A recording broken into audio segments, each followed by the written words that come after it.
What is up, y'all? It's the Eric V, your stream teach here, and it's another day, so that means it's another microphone review. BEACN sent me their BEACN Mic, which is right over my shoulder here, as well as their BEACN Mix Create. That will allow me to balance my audio however I want, which is right over my huge bicep there. Let me get this terrible lapel mic off my chest so you can hear me into the BEACN Mic. Class is in session. If I had to sum up the BEACN Mic in one word, that word would be choice. You have an overwhelming amount of control over how the microphone looks and especially how it sounds. The first thing I noticed, because I'm a simpleton who likes the pretty lights, was the coloring on the microphone. You can control exactly how these lights behave and what colors they show. If you want it to just be one solid color, if you want it to be that streamer school purple, you can just leave it at that. You can select a gradient with multiple colors. You can have it react to your own voice, or just have a sparkle or a cycle of all the lights to really distract your viewers and retain them for a while. Or you can just have it be a solid cycle as well. The thing about the coloring for me, however, is that it's really hard for you to notice it on camera. At least with my setup, I am dimming it and brightening it, and you can't really see what color it is as I switch through several colors. You just see that it's a white appearing ring. Right now it's daytime. It looked pretty much the same for me at nighttime. So it's really more of a me thing. I'm looking at it and I'm like, that looks cool. If I take a picture of my setup, it looks cool. I don't know how much my audience will be able to notice when I actually start streaming with it. I've recorded 2 podcasts with it already. This is a microphone that has a very podcasty sound. From my limited experience with audio, I think it sounds pretty good. That's a good segue into our other amount of choices, the BEACN Software, which I think it is an amazing suite. It is almost worth the price of admission for me, not only because I have an extreme amount of control over my audio options, but more so the way that it is very simple and easy to understand, and also the way that even if I don't understand it, I'm able to educate myself with how it works. So even in the sense of, oh, this is how I'll be able to use this microphone to make my voice sound better. If you take it beyond that, this is a way to know how to make my audio sound better, even if I'm not using this microphone, even if I'm not using the software suite, because I will have the knowledge that I gained from it to use it elsewhere. For instance, if you didn't know what mic gain was, you could click on the question mark down here and it will tell you exactly where that mic gain should be. You want your speaking voice in the green, between -20 decibels and -10 decibels. Everyone's voice is different. Most fall into the 7 to 12 dB range. Now, for me, what I noticed is I had to crank this up way above 12 to 17 decibels to be able to get into this green area here. And obviously, when you speak, you want most of your voice in that green area, and that is where I am. I feel like I'm an adequate distance away from the mic. I'm about 4 fingers away. If I wanted to be closer, I could do that, but I think that's uncomfortable. So this is my distance. I wasn't sure what an exciter was, so I clicked on the question mark and it told me that it's a unique way to add a new level of clarity and definition to the highs in my voice.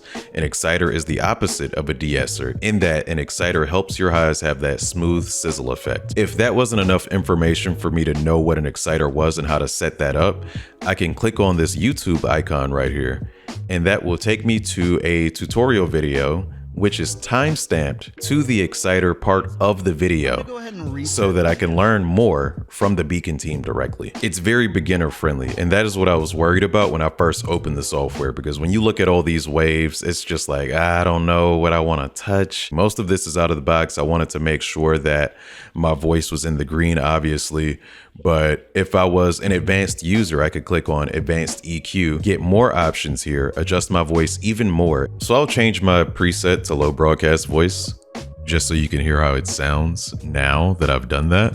And if this is a sound that you prefer, you can select that preset. And if I wanted to do high broadcast voice, which brings everything slightly to the right, and if that's something you prefer, then maybe this is something you'd like to try. But obviously my voice is probably different from yours. They're all like fingerprints, so you gotta match it to what you like for your output. And if I wanted to hear my voice change as I adjusted things, I could click the record button down here record a snippet of audio, and then click play to be able to hear my voice while I tweak it so that I can hear the changes that I'm making on the fly. We could look at our noise suppression, which is invaluable for taking out our ambient noises like fans, air conditioners. That blue line that you're seeing here is the noise floor. That's what it typically sounds like when I'm not speaking or making any other weird motions or movements. So if I stop talking, that adapts that noise suppressor to make sure that my computer fan gets removed from the final audio. And if I was to turn that off, you'll be able to hear that fan come back.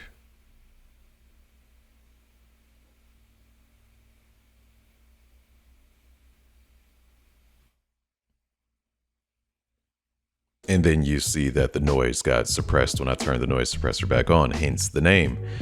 And we can click on the expander, which is a noise gate, but better. And if you wanted to know more about that, I can click on the question mark and it will highlight the expander and tell me more about it. So it tells you here that it's similar to a noise gate, but where a noise gate is either fully opened or fully closed, very binary, an expander is flexible on how much sound is reduced when the expander is active. The compressor reduces the loud parts to bring closer in level to the quieter parts, and that's way more eloquently than I could say it, so I'm glad it's right there. By default, it's set to 33% and the ratio is already 4:1, and that's what I have set in OBS already on my filters. That's what I've suggested in my video that I've made about making your voice sound great. It goes into a little bit more detail, telling me that you want that attenuation between 3 decibels and 6 decibels when you're speaking, and you can see that my voice is hitting 4, it's hitting 7, it's hitting 6. It's in that good area where it needs to be, so I don't even have to worry about where my audio is. It'll bring my voice up louder when I'm mumbling, and it'll bring my voice down when I'm screaming. And that's exactly what we want to do when we compress our audio. We want to compress it down to a similar level. So now we have to do the tried and true test that I've done with all the microphones that I've reviewed thus far. I prefer the potato salad, please. I prefer the potato salad, please. I prefer the potato salad, please. I prefer the potato salad, please. I prefer the potato salad, please. I prefer the potato salad, please. Keep in mind that those other microphones that you heard during that comparison were pretty raw out of the box. This one has been tuned the way that you just saw me tune it a little bit. I have not messed with the EQ at all, so keep that in mind as you heard that. BEACN also sent me their BEACN Mix Create, which will allow you to use hardware to change your audio levels. So it's like a Go XLR, but it's a little bit prettier. It's a little bit more compact. The screen is bigger and brighter. So it gives you full control over how your audio sounds. And again, you can do this via software within OBS, which I've also made a video about if you want to check out. But if you want to have that physical, that BEACN Mix Create is a great way to go. And as you can see, you can control exactly what audio goes into the stream, as well as what audio goes directly into your headphones. I've only got this set up to catch my mic for right now, but another interesting thing that has been added via update, from what I understand, is the VOD track. So by default, the music is out of the VOD track. So if you want to make those TikToks and cut them up real nice, and you don't want to interrupt the song because you want to add a new song underneath it, you can do that perfectly with the BEACN Mix Create. And it's a nice little piece of hardware that I look forward to using. I normally do all of my audio control within the software itself, but this might take me out of my habits of just using OBS to control everything. But honestly, I have another product that I might use for that instead, but you're going to want to subscribe to the channel to learn about that later. There's been a lot of controversy around this mic from a creator that I respect immensely, EposVox, for full transparency. My ears are not as fine-tuned as his are. I have 12-inch subwoofers in the trunk of my car. They have ruined my ears, probably, but I like the way that I sound on this microphone for this environment that I exist in. The only thing that I have negative to say about the microphone is that there is no onboard mute button. I would have to use the BEACN Mix Create, or maybe use my Stream Deck to quickly mute myself when I need to cough or crush a water bottle or do whatever I need to do. And that's a bit inconvenient and disappointing. There's also no gain knob to control it like the Wave 3 mic that I'm used to using. So that's also a bit of a detriment. So if there is a BEACN Mic 2, I would like to at least see an onboard mute feature, especially because this is a microphone that uses USB power. So I'm not really seeing the reason for that being excluded. While researching this microphone, I did see a lot of people say that the software has been very buggy. I've not experienced that. I don't know if it's been updated since those videos came out, or I haven't used the software long enough for it to be buggy for me. I've been fine the entire time. That may change. If it does, I'll drop a comment or leave an update in the description. The microphone itself is going to run you about $279 plus tax. If that's a little bit out of your wheelhouse, I totally understand. There are other microphones of comparable sound that I've reviewed before that you have heard on this video that you can tweak to your heart's content using other software that comes from other places with other tutorials. The biggest value for this microphone for me, it looks pretty and the software is very educational. And as a stream educator, that means a lot to me, and I can use that information to help people out with their audio in the future. You've heard me speak on this microphone for several minutes now, so if you think that it sounds good or if you think it sounds trash, let me know. Now it's time to go back to the bad lapel mic for the outro. So when I discuss products with y'all, I'm always thinking about value. Is this worth the money? That's literally what I said in the intro. That's what I'm always considering, because once you reach a certain point of spending money on gear in a streaming setup, you could run into diminishing returns. So I think if you are very into aesthetics and you want all the RGB stuff, I think that this is a great tool for that. I also think this is a great tool to learn and educate yourself with the software itself.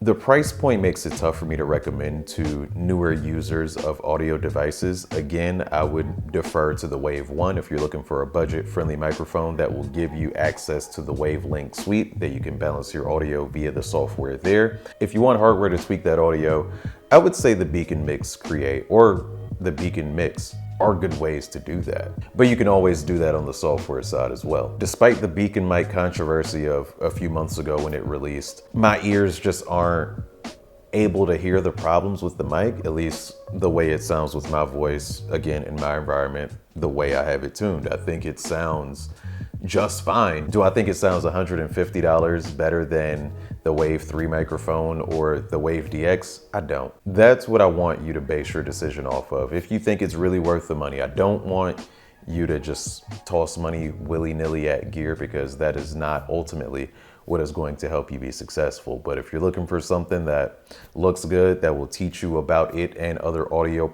principles in general, I think the BEACN is the way to go. If you want to hear my voice some more on that BEACN mic live, feel free to check me out at twitch.tv/TheEricV. And if you like the video, then like the video. Class dismissed. Shout out to Corliss and Dr. J for being tier 3 patrons. Somebody might be ugly, and there's somebody in your ear talking about, give them a chance, they might have a nice personality, you never know. You know what I mean? That YouTube thumbnail is your face. That has nothing to say about the actual quality of the content of your character.